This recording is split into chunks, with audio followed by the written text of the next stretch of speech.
So welcome to Inside the Head of. Today we're going to get inside the head of David Eagleman, an incredibly prolific neuroscientist, particularly a perception neuroscientist. You might know him from his TED Talk, where he interprets the stock market through a sensory vest, his PBS special on the brain, or any of the New York Times bestsellers that he's written. He's also a buddy, a fellow startup entrepreneur, and an incredible guy. Today we are going to get inside David's head. Welcome, David. Thanks. It's awesome to be here. It is awesome to be with you. So today we're going to go on a little journey. We're going to start with your more tangible work, and then we're going to sort of fly off into the metaphysical about the unconscious and the self. Great. Awesome. So let's start with the most tangible. How did you get into this line of work? What made you become a neuroscientist?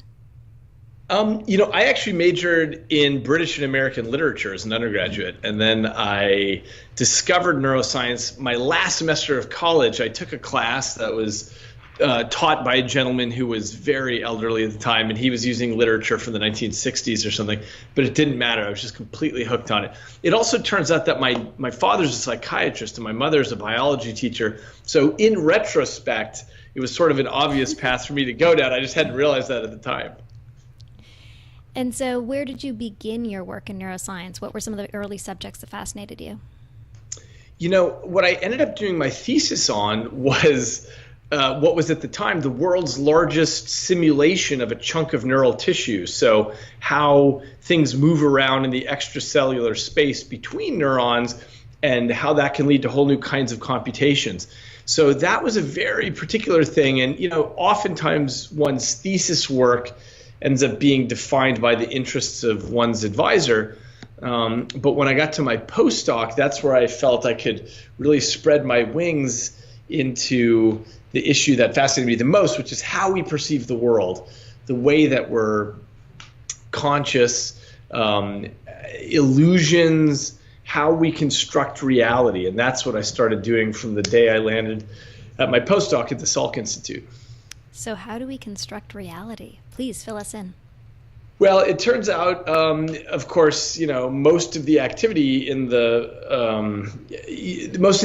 brain is internally generated, and so when it comes to something like vision, it's almost all about what's happening here, and that is modulated just a little bit by the tiny amounts of data dribbling in through these holes in the skull. So, in other words, for those people who aren't looking at the holes in our skull, we have these tiny, tiny little areas in our brain, on our face. We have two little dimes on our eyes, tiny little pinholes relatively on our ears that allow incoming information, and that's the sensory perception apparati that you're referring to.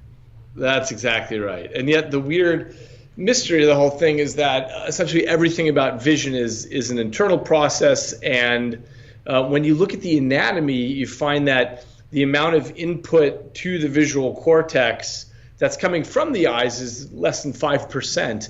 So mostly it's about this internal feedback loop issue. You're seeing what you are expecting to see. And something that strikes me as interesting is, when you hold a newborn baby, everybody loves when the baby looks at them and meets their eyes and stuff. But what struck me is that it may not be that the baby is actually seeing the way that we think about vision, because for the baby, the brain is just getting all this random barrage of spikes in these cells, and it's trying to figure out what in the heck to make of it. And I think it probably takes years to develop vision as we think about it. In any case, this is what I got very interested in, and I started looking a lot at issues about illusions, and of course, illusions are something that interest little kids and then adults when they become neuroscientists, and not much in between. So I got very interested in understanding how our brain puts together versions of the world that may or may not match up with what's happening out there and why. So we have this constant stream of information. There's a ton of data in the world around us. How do we take all of that data and actually construct a reality from it? Yeah, and it almost entirely has to do with your internal expectations about what you're seeing. And so this notion of the internal model, we go out in the world and we think, okay, look, I expect this to be here, and the road's here, and the building's here, and so on. When you're somewhere that's brand new, you're doing a lot more looking around and sort of referencing the outside data. But when you're somewhere familiar, like your home, you're spending most of your time just completely relying on your internal model. And it's only when there are violations of your expectations that you ever even become aware of something. If I walk in and I see some big, gift box on my kitchen table, I would notice that because that violates my expectations. But as long as it's consistent with it, I'm just like an unconscious zombie when I'm, walking around somewhere that I'm familiar with. So if you're walking around your own house, you're literally not seeing. You're just working on an internal perception and assuming that what's there is there. Yeah, that's exactly right. That's exactly right. And this is the power of what we refer to as the unconscious part of the brain, which is most of what the brain is doing is you don't have conscious access to. But it's very sophisticated things that it's doing under the hood there. Like having all these expectations and making sure the visual data matches it and so on. But yeah, we're not aware of that as it's happening. So somebody who's really interested in mindfulness, taking this unconscious experience and making it more conscious and more present, what would you say? So I'm somebody who's interested in mindfulness, who's taking this unconscious experience and making it conscious and present. What do you think is going on in our brain when we then take this unconscious world and make it a conscious world? I'm a little torn on it. So let me, just in case it surfaces something interesting, let me play the other side, which is that the majority of stuff happening in our brain, I think it's probably impossible to get any access to. And I know there are expert meditators and monks and stuff who can do things like, change their heart rate or change the blood flow, apparently one arm versus the other, things like that. But I think that's essentially dipping one's toes into the ocean of the unconscious, because fundamentally, when we get all the way down, you've got 86 billion neurons that are doing their own thing. And if we got into the heads of the neurons, it's a world we don't understand at all. As in, the neuron doesn't care about playing a piece of Beethoven on the piano or reading a book or drinking a cup of coffee or whatever. The neurons have their own little things about staying alive and transcribing DNA or whatever they're doing. So somehow we know that at rock bottom, we couldn't understand them and they couldn't understand us. And the question is, at what level in between might we have some access?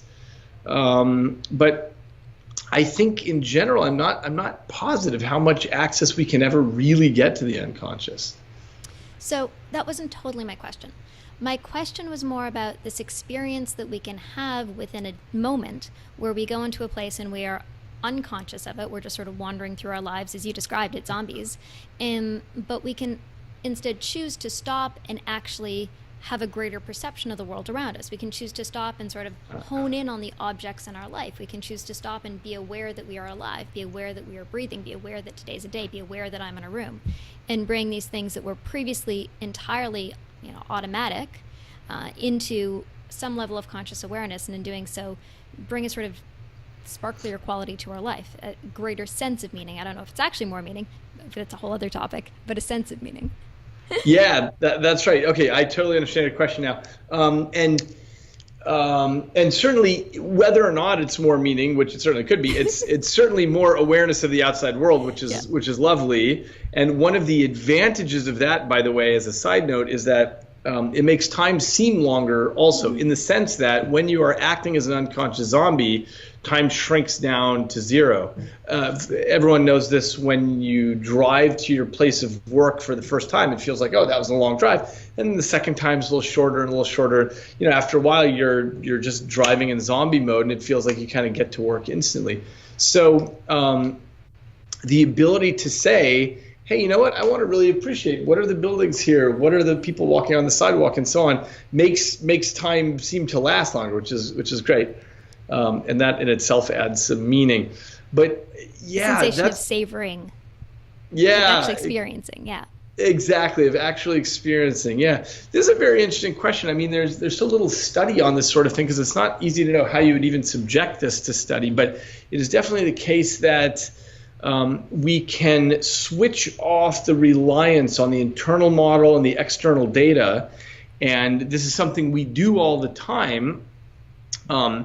Just as an example, when I'm in my house and acting as an unconscious zombie, if I suddenly realize that I can't find my wallet, then suddenly I really rely more on the external data, and I'm looking around and I'm paying attention to what's there, so I'm seeing if I can match that template and find my wallet. So we do switch off how much we care about this external stream all the time, and what you're pointing to is this, doing it consciously so that we have richer experience. Yeah, it's a very lovely reminder. And by the way, I know that you and probably many of your listeners, think all the time about meditation and how to do it and how to do, but not everyone does. And I'm one of the people on the other side who wishes that I was more like you and thinking more about meditation and so on. But even what you suggested is a really important reminder. So thank you for that.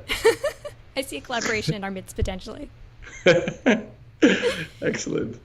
So I know one of the things that you think a lot about is how we perceive ourselves and how we perceive the world around us. And often we perceive the world around us not as it is, but as we are. Can you talk a little bit about that? Yeah. Who we are comes about as a, conflation of our genetics and every life experience we've ever had. Those intertwine to make us a particular kind of person. So a person who, loves this kind of thing and is scared of this kind of thing and is attracted to that kind of thing and so on. So the way that we see the world has everything to do with that. In other words, if you and I were to both walk outside here together and look at the scene, I would see particular things and you would see particular things, even though the data is exactly the same. And if we took, some AI visual recognition, it would say, okay, there's a tree, there's a person, there's a car, blah, blah, blah. But you and I would see completely different things depending on who we are, depending on what's important to us. If I'm an architect, I'm going to notice features of that building. If I'm a botanist, I'm going to notice features of the tree. If I'm a car enthusiast, I'm going to notice that interesting car over there. If I'm a road paver, I'll notice how well the road is done or poorly it's done, and so on. Anyway, it just depends on what my experiences are. And what my experiences are, of course, have a lot to do with my genetic predispositions and what things have attracted me in life. So who we are is the sum total of our human experience? Or what we perceive plus our is the sum total of our human experience plus our genetics? Yeah. No, I think it actually is. I think it is the sum total of that. And of course, the interesting part about the intertwining of genes and experience is that makes you who you are at this moment, and that steers your very next choice. And your very next choice feeds back onto what your experiences are.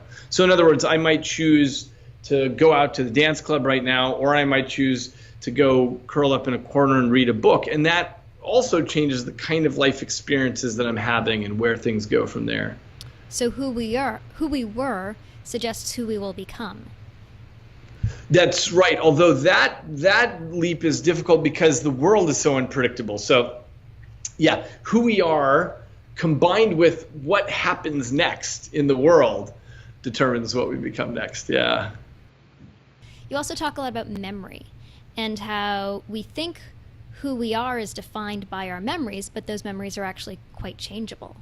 Can you talk a bit about that? Yeah. Memory is a myth-making machine, and we're constantly reinventing our past to keep it consistent with who we think we are. And so it's this weird thing. I mean, I hate that we use the word memory and that computer scientists use the word memory because they're such entirely different concepts. One is fixed and the other is so labile, movable.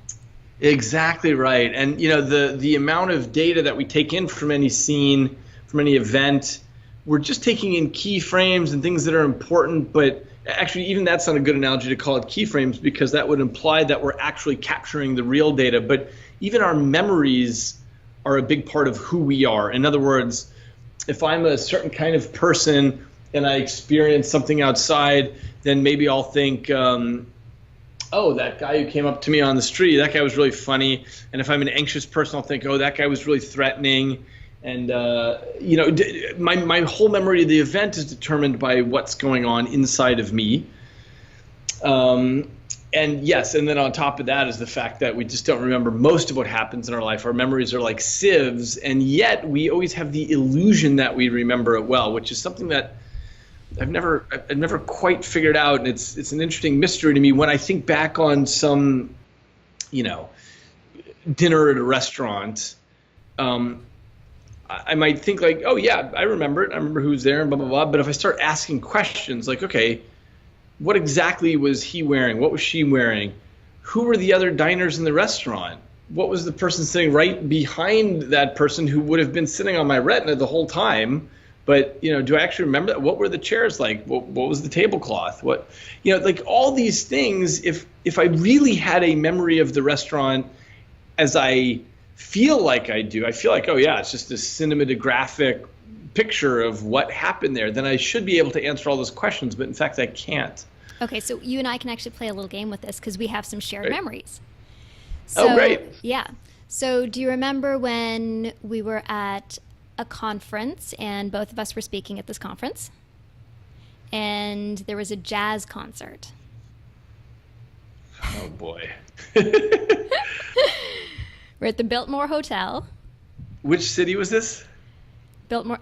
I can't remember which city it's in. Biltmore Hotel, though. It was really, really hot. Okay. I don't want to say the name of the sponsor of the conference on air. Okay.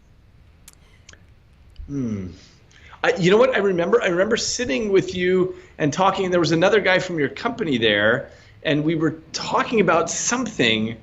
And we were talking about Muse and what was going on with that. That's my entire memory of it. Yep. Do you remember we were sitting at a concert and I was pregnant and you put your hand on my stomach and felt the baby move? Oh, yeah. Yeah, that I do remember actually, but I wouldn't have remembered that had you not reminded me. Yeah. Yeah. Yeah, and as I was thinking about this, I started to have access to the memories of that conference, and the things that I could remember that were most relevant was I wanted to go swimming. I tried to get you to go swimming as well. I don't know if you remember that. I do. That was when we were talking with your other friend from Muse who was there. There were three of us there. Yeah, that wasn't my colleague. That was somebody who had a neurotech incubator. Oh, okay. Yeah. But yeah. And the other thing I remembered was how good the food was, because again, I was pregnant, so I had a really selective filter on that event. The food tasted really good. That's great. Yeah. God, I'm embarrassed how little I the problem is just half second. Hey, bye guys. I'm in the middle of a podcast recording. Okay. My baby just showed up. Oh, great. Yeah. Oh, hi. Hi. I remember you from when you were an embryo. Yeah, you remember this embryo. His name is Miro now. You had a good kid. This is David. Can you say hi, David? Hi. Hi. How old are you now? How old are you? 2. Wow. Great. Yeah. So good to meet you. Yeah, you just turned 2. Wow. What a cool kid. Okay. Oh, he's got great long hair for just turning 2. All right, say bye-bye, David. Bye-bye. Bye-bye. Bye-bye. So, we both have kids, and you must think a lot about child development. Can you share what goes on inside the brains of babies and how they develop and change? Yeah. So, the main thing is that the brain of a newborn starts making connections. You've got all these neurons that are popping off, but they're not really terribly connected to one another, and then they start connecting more and more, and that happens. And then, by the time a child becomes 2 years old, just like your child, that is the maximum number of cells and connections that he'll ever have. And then from 2 years old onward, it's this process of pruning, of cutting back the overgrown garden. And, it's so interesting as a parent, one feels, one is responsible all the time for trying to prune the garden correctly. But of course, it's tough. It's tough being a parent, doing everything right. My wife is also a neuroscientist, and we assumed at the beginning that we would do all kinds of interesting experiments on our kid, not in a bad way, but just like, set things up and see how. But as it turns out, as you know, being a parent is sufficiently difficult that we don't have any extra time to do experiments. Yeah, my friend Rebecca Sachs, a fellow neuroscientist at MIT. Do you know Rebecca? Yeah. I do know her, So she yeah. did the beautiful work of actually MRI of her baby. She pioneered MRI of babies. And so she's got these beautiful images of her baby's brain and her holding her baby in an MRI machine. And she was actually able to watch her child's neurons myelinate. Literally. Oh, I my know. God. That's so terrific. And, Deb Roy at MIT, he set up this thing with tons and tons of cameras and microphones in his house. And he was able to then watch the development of his child from day zero all the way. And, it's gigabytes of data. I don't know what he's going to do with all that, terabyte size. But, but he's at least got that. And at minimum, what he has is the first moments of things, like the very first step that the child made and so on. So these firsts really define who you are and what you become. What's your advice for how you become a creative individual? How do we allow ourselves to become more creative, more engaged, more alive human beings? How do we nurture our brain to do that? Yeah, well, it turns out, most of what the brain is doing is trying to automatize things, which is why we can walk and eat and talk and so on. And almost everything that we do in a day is automatized, and that's what you want the brain to do. But for creativity, which is this really special bit about what humans do, it turns out that's harder to get to unless you've got unless you're putting an effort into it. So the effort of putting into that involves several aspects, including things like, having a risk tolerance and a willingness to fail when you're doing any kind of creative act, whether that's in the arts or the sciences.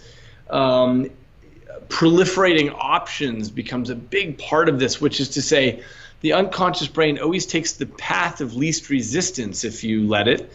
It'll always come up with the fastest answer, solution to get to somewhere.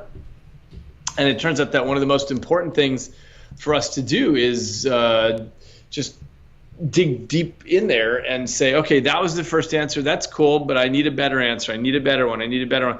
And to keep generating options. And this, by the way, is something that I learned that Thomas Edison did with his people who worked with him in his labs. They would come to him and say, look, I'm stuck. I can't solve this. And he'd say, great, come back with 7 solutions to how to solve this.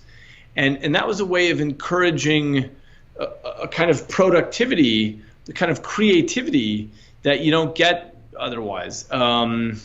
So proliferating options is a big one. And not just proliferating options, but doing things at different distances from the standard, meaning coming up with some solutions that are like, okay, that's pretty good, that's pretty obvious, all the way to solutions that are completely wacky and everywhere in between. It's really important to do that because we never know what kind of creative act is going to stick, is going to work. And so it helps to cover the spectrum, and that's the way you can feel out the border of the possible. Cool. So to reiterate what you just said for people so they can actually apply this as a tool, number one was risk tolerance. Risk tolerance. Yeah. And I often talk about this in my work, that your ability to manage discomfort and to stick through discomfort probably predicts your success in life. So the ability to have risk tolerance, to take a risk, to feel the discomfort and push through it and step through it and get to the other side. So one incredibly important skill and something that's trainable. And the second skill is what you call the proliferation of options, which in general human terms means coming up with lots of things. So if you are thinking of, you want to be creative, you say, okay, I've got this object here A and this object here B. What are the multiple combinations they could have? I have this problem here. What are the multiple dimensions I can look at it from? And one good exercise is to do a what if. So what if it was longer? What if it was shorter? What if it was fatter? What if it was for this audience? What if it was 10 times better? And so doing these kinds of exercises every day can take the average brain, and increase your creativity. And by doing so, lay down multiple new tracks so that you have multiple options for every idea. Yeah, exactly right. And by the way, I just learned yesterday that this is apparently what the California math curriculum is becoming, which I was very inspired to Yes. hear about this. Yeah. Which is, instead of the way that we all learn math, which is you just memorize, like, okay, 7 plus 4 is 11. Apparently the way it works when kids get to 5th grade or something is that they're forced to say, okay, I don't care what the solution is, but, come up with 5 ways to get there. Like, what is 7 plus 4? How might you do this? What are all these different ways you can do it? And that's very cool. That's exactly the right way to teach it. I'm so glad that education is actually moving forward. This is good. Exactly right. Yeah. Yeah. So there's that. And then the third thing that I'd mentioned was making sure that you're hitting different distances of wackiness from, like, okay, here's a solution, how I can solve this problem. That's pretty straightforward, to, all the way to some completely weird way to solve the problem. So you are an incredibly creative neuroscientist. You're somebody who has a lot of both, technical breadth and a lot of creative approach. What do you think it's like inside your brain? What about your brain makes you so creative? The funny part in life is how you can't run a control experiment on your own brain or on your own life. So it's impossible to know what it's like to be someone else.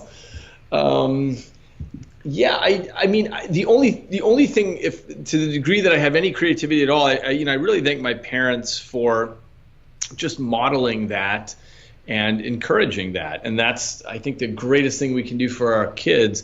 And one of the things that I really like about living in Silicon Valley, by the way, is that just about everybody I meet here is, running their own company. They're doing their own thing. And that's very different from other places I've lived where, for the most part, people say, oh, yeah, I work for this big corporation. I work for that corporation. It's just, it represents a certain personality type that gravitates towards here. Obviously, that personality type can live anywhere, as you are an example of, but out here there's just a higher density of it, and I think that creativity has got to be, that feature is representative of creativity, which is to say, the easy thing is to graduate from college and say, okay, well, I can go work for X or Y or Z, but the more creative thing to do is to say, okay, I can go design the world this way or that way or that way. So the idea that there are more creative entrepreneurs in Silicon Valley would suggest that the environment can create it. An environment can encourage your creativity, i.e. the modeling you're describing. Oh, yeah, I guess that's true. I mean, the alternative More is just that... More people travel there and they get west and they found each other, yeah. Yeah, exactly. It's nice weather here and there's some other people and you just end up out here. But that's where the money is, might be the real answer. Yeah, that's also right. That's right. Although Brian Eno, the musician, describes this as the scenius, by which he means the genius of a scene. So, for example, there were times when Paris was a scene with artistic genius because there was enough of a density of people there. There have been times and places for writers, for painters, for this. And Silicon Valley is obviously one of those places right now for tech. So yeah, there is this interesting feedback loop where as you start getting more and more people, you get these interesting properties. So you talk about the fact that we can create new senses for humans. Do tell. Yeah. So I got interested in this idea a very long time ago about, the brain is locked in silence and darkness, and all it gets are spikes along different cables coming in. And yet somehow we get vision out of this, and hearing and smell and taste. And we've got this internal subjective experience of these things, which doesn't seem to accord right away with the fact that the brain is, in this little armored bunker of the skull. And so it's so weird. And I'm still, after all these years, just scratching the surface of this. But the issue I started thinking about is why does vision feel so different than hearing, than smell, than taste? You wouldn't confuse these. I wouldn't see something and think, oh, I just heard it or smelled it or something. And so because when you look in the brain, it's all the same stuff. It's all spikes. And as we know, if we were to look at a little hole in the skull and look at the brain underneath it and say, okay, you're looking at a little piece of cortex that's popping off, what what part of cortex is that, there's actually no way you'd be able to tell because it looks exactly the same, whether it's visual cortex or auditory or smell or taste or anything. What you're looking at is a bunch of cells popping off. So anyway, this got me very interested in the question of how the information is getting there in the first place. So when you look at the eyes, these are very specialized little features that pass information in a certain way. They capture photons. When you look at ears, what you're doing is capturing air compression waves and then turning that into spikes and sending it off to the brain. When you look at the nose, you're capturing molecules of different shapes and then sending spikes off to the brain and so on. So anyway, I started wondering, could you actually send off a whole different stream to the brain? Could you capture a different kind of information and send that off to the brain? And the way that the brain figures out how to deal with any sort of sensory information is by comparing it with other sorts of sensory information and by correlating it with your motor output and stuff like that. So all of this is to say that I started wondering if we could feed in a new sense into humans by using something like patterns of vibration on the skin, because your skin is this wonderful computational material that mostly goes wasted in modern life. We're not using our skin for much of anything. Yeah, you've got a ton of touch sensors in there. Ton of receptors, Merkel receptors, pressure receptors. Exactly. And actually, the skin is the largest organ of your body. The joke that I use in the lab is that we don't call this the waste for nothing. Because we're not using it. So yeah, exactly. It's this very rich material. And I thought, what if we could put in, spatial patterns of vibration, but by which I don't just mean through time. I don't mean buzz, buzz, buzz, but I mean, like across big swaths of skin. And could you actually correlate that with something? So let me give an example of what we're doing. We're out to solve the problem of hearing loss with vibration on the skin. So what we do is we capture sound and turn that into these vibratory patterns either on the torso or on the wrist. We now use a wristband. And deaf people can come to understand the world that way. And it's actually not hard. I mean, the surprising part is that on day 0, when they very first put on the wristband, for example, we play them a sound to the wristband, so it goes buzz, buzz, buzz, and then we say, okay, was that a dog barking or a baby crying? And they have to guess which one it was. And people perform it up to 95% on day 0 before they've even had any training with it. So whether it's a car passing or a smoke detector or a microwave beeping or a cell phone ringing or whatever it is, it's just sort of surprisingly intuitive, even if you're getting it on your skin, because it's getting up to the brain and the brain can interpret it. Totally amazing. So just to recap, there's a lot of information here. So we can take an information and our brain's job is to interpret that. And we know our basic senses, our sense of sight, smell, hearing, but you're suggesting that we can actually add additional senses, and you want to use the sensory organ of our skin to do that. And so you actually have a little device. I know in your TED Talk, we can see the vest that you have that inputs information. And you've now taken that and made it into a little wristband. So you can get little buzzes, little tactile sensations right on your wrist, and in doing so actually hear sound. Yeah, exactly right. You can, because from the brain's point of view, it's just information that's getting to the brain. In the case of the wristband, it's just climbing up your spinal cord and up to your brain, and your brain says, oh, there's this stuff. Here's the important part about correlating it with other senses is, let's say I'm deaf, I can watch your lips move and I feel it on the wristband at the same time, and that's how I correlate these things. Or I can vocalize something. I can say the quick brown fox, and as I'm saying it, I'm feeling it, and that's how my brain figures out, oh, okay, got it. This is how I interpret this information. So our brains are learning machines, and we're simply learning a new pattern pretty effectively. Exactly right. And the way that I've come to think about the brain in the last sort of 7 years is I think about it as a general purpose compute device, and whatever information you feed into it, it just says, okay, that's cool. How's it correlated with these other things? And what is the meaning of that information? Wow. So what other stuff can we feed into the brain and derive meaning from? Yeah. So we're working on about 15 different projects here.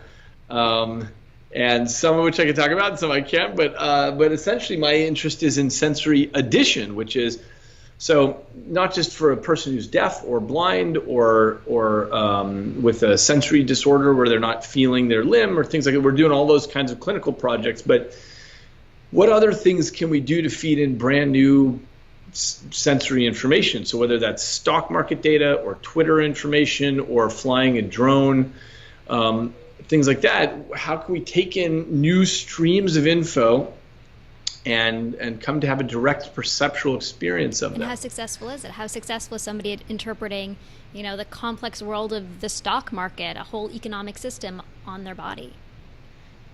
The stock market one, we actually started that 3 years ago, just before I gave the TED Talk, and then I dropped that experiment because right after I gave the TED Talk, a number of people came up to me and said, hey, I want to have that for my company in an exclusive way. And I thought, this just doesn't make sense. Like, I couldn't figure out at the time, especially because I was an academic at the time. Now I've started a company to really make this stuff. And I think my plan with that is I'm just gonna sell the wristband with an open API, and people can do whatever they want. But I got confused and uncomfortable about how to decide who gets that and who doesn't. So I'm just gonna let everyone have it at the same time. But yeah, we've done things with drone pilots where they're feeling the pitch, yaw, roll, orientation, and heading of their drone as they're flying it. They're feeling it on their skin. And they can come to fly in the fog or in the dark and very quickly, sort of surprisingly quickly, they get it. They get what the meaning of it is. And maybe it's not surprising. I don't know. When you look at driving a new thing like a skateboard or a sailboat or like some new thing that you haven't done before, let's say. Learning how to snowboard. It just doesn't. Yeah, learning how to snowboard. It just doesn't take that long for you to figure out, oh, okay, I get it. Instead of using my feet to walk and so on, now I'll just balance and I'll get high velocity by leaning this way and I go downhill. And yeah, it's the part that I keep saying is amazing is just the flexibility of the brain to say, oh, okay, I've got a new body plan now. I've got a new sensory input now. That's cool. I'll just figure it out. So this really opens us up to the notion of what we can become. All of the things that we can be and we can learn simultaneously. Yeah, exactly. And I have a few colleagues who are starting companies to do things with, for example, brain implants where you stick electrodes in the brain and then maybe feed in new senses that way. But the truth is, I don't think that is the way this is going to go, because neurosurgeons don't want to do these surgeries because there's always risk of infection and death on the table. And consumers who want to interface with other things, I don't think they want to go in for an open head surgery. And so, to my mind, building a very simple, cheap device that can do this, that can get new streams of information to the brain, is probably the way to go. And I think what we're going to see in the next, 5 years is the creation of new senses. And part of my plan is, I mentioned that we're doing a whole bunch of projects in my lab here, but there are 2,000 projects that I haven't thought of and won't think of. And so by releasing this with an open API where people can feed in whatever kind of data streams they want, that makes it a community science project to figure out what kinds of new sensations we can experience. Okay, well, anybody out there who wants to know when their baby is asleep by taking their data from your baby monitor, putting it into your wristband, and then feeling every toss and turn of your baby or every beat of its heart if you have an EKG on your little baby, or any other piece of data that seems relevant to you. We can now transform it and learn it. You want to take math tables? Take the math tables, download them all, stick them into your wristband, let it play at night, and let's see if we can have this new, you used to put like the textbook under your pillow to try to osmotically get that information. It's actually a new way to try to imbibe it and understand it with your whole self. Excellent. Yeah. So I want to totally jump topics for a second into the more metaphysical world, which I know you also have interest in. So I know you think a lot about the metaphysical sense of the self and our consciousness. Are we discrete individual conscious beings, or are we a part of something that is greater? Interesting. For sure, half of who I am is other people. And this is, true for all of us. We're an incredibly social species. Who we become I mentioned earlier has to do with our genetics mixed with our experience, but the experience is other people and who other people are and what they're up to. So, one of the things that, this is just an example that ties back to the creativity thing. Great artists tend to think of themselves as, hey, I'm doing this thing that is totally unique and it's not influenced by anybody. But when you look across cultures, you find that a great Japanese playwright, and a great British playwright, and a great French playwright, and a Nigerian playwright, and so on, they're all doing things that are part of their culture. I mean, it's their culture, and maybe they've taken it to the next step, but you would never have a French playwright write a play that is like a Japanese play. They're just completely different beasts.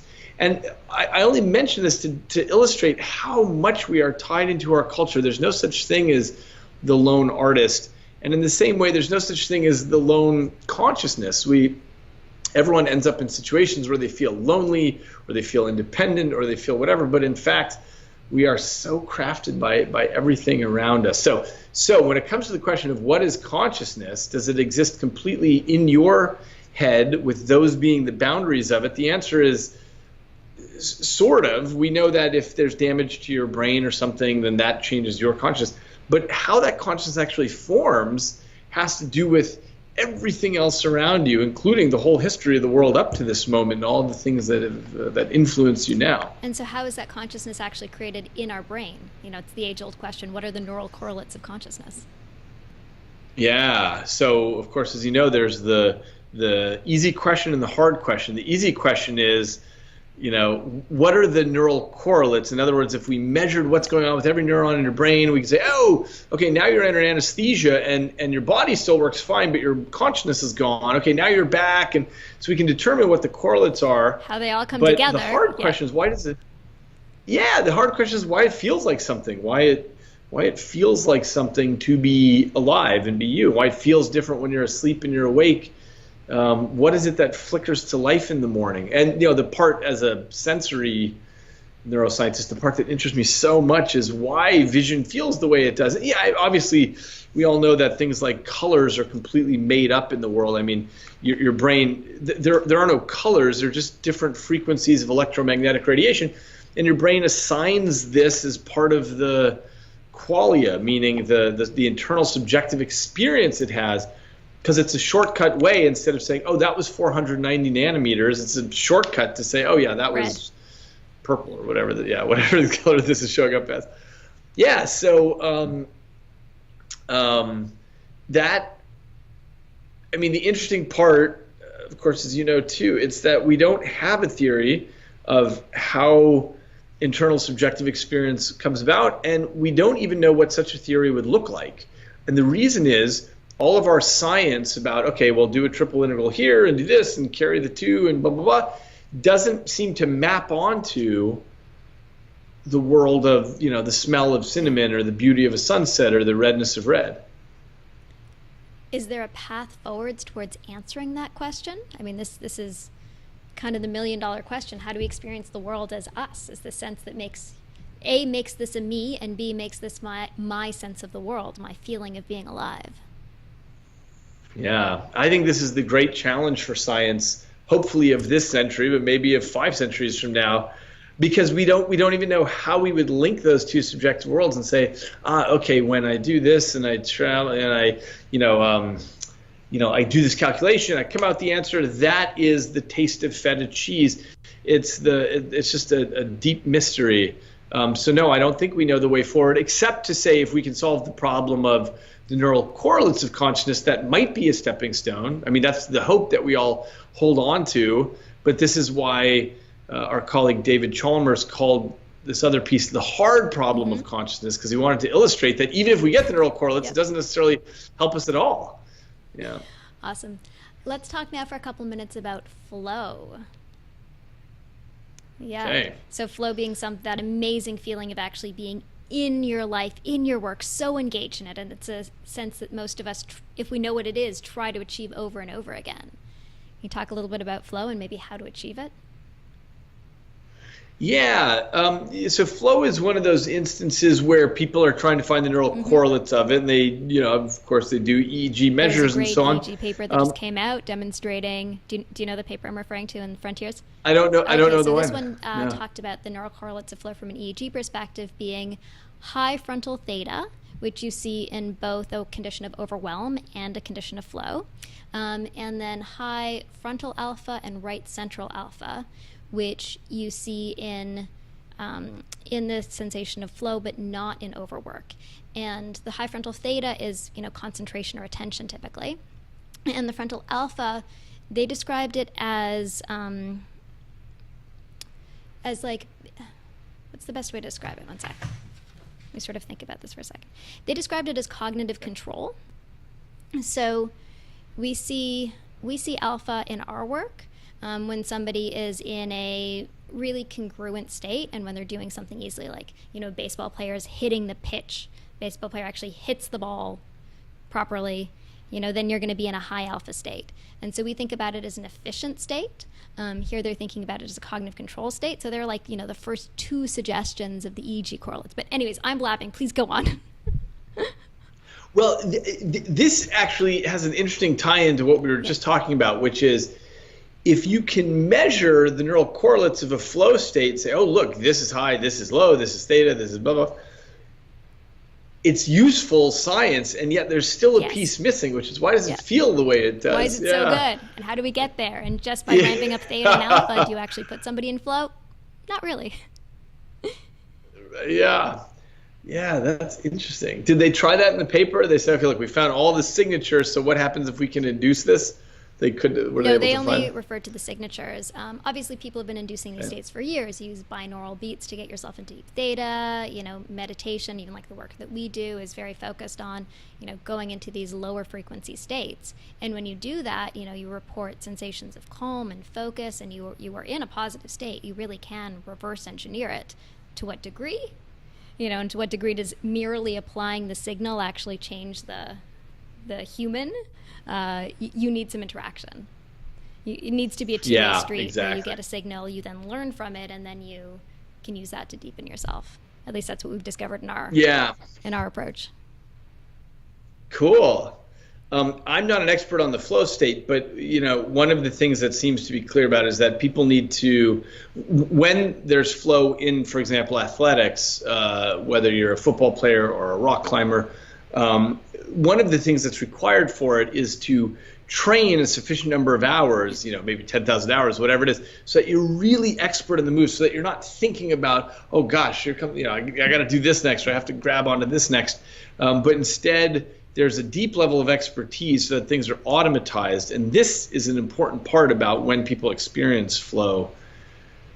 Yeah, and that very much correlates to our findings, and kind of our colleagues' findings. When you're in flow, you're in a high beta, when you're thinking, you're in a high beta state. And when you drop into flow, an activity that you're great at, you end up in an alpha state. You end up in a less thinking state. Yeah, exactly. So the reason I mention this is because I wonder if you even could induce flow. I mean, you'd have to do it about something that someone's already an expert in. The Flow Dojo, Stephen Kotler and Jamie Wheeler, they spend all their time trying to create the preconditions for flow and send you in gyroscopes. Yeah, that's cool. Does that work? Is it? They believe it does. Great.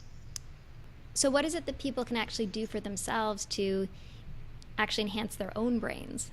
So, we're talking to a perception neuroscientist here who schools us on the brain.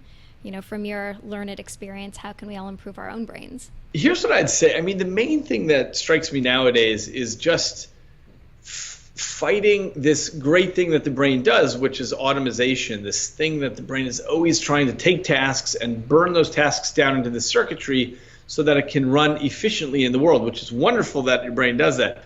But the thing that really has made us so special as a species is this extra bit on top of that about being creative. And so to my mind, the main things to do are to make sure that one is getting out of this automated behavioral patterns as often as possible. So one way to do this is exactly what you mentioned at the beginning, which is stopping and observing and saying, what am I actually seeing? What am I hearing here? What am I actually feeling here, instead of it being automatized?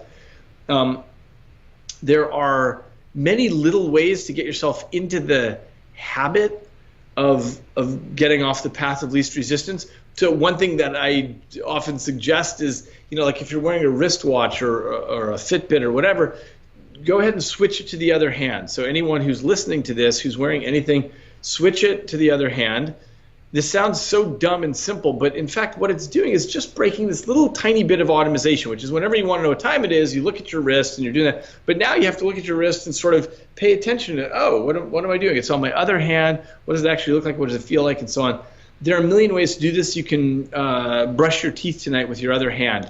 It sounds simple. It's actually not so simple because you're so automatized with your one hand. So it'll really get you to pay attention to what the heck you're doing there. One thing that I try to do every day is drive a different route home from work. I, as often as possible, will take a different turn, and what that does is it just forces you to look at a new neighborhood and see new houses and new trees, and hopefully something you hadn't seen before. And this is a way to get yourself off of the automatized zombie driving that you would otherwise do every day.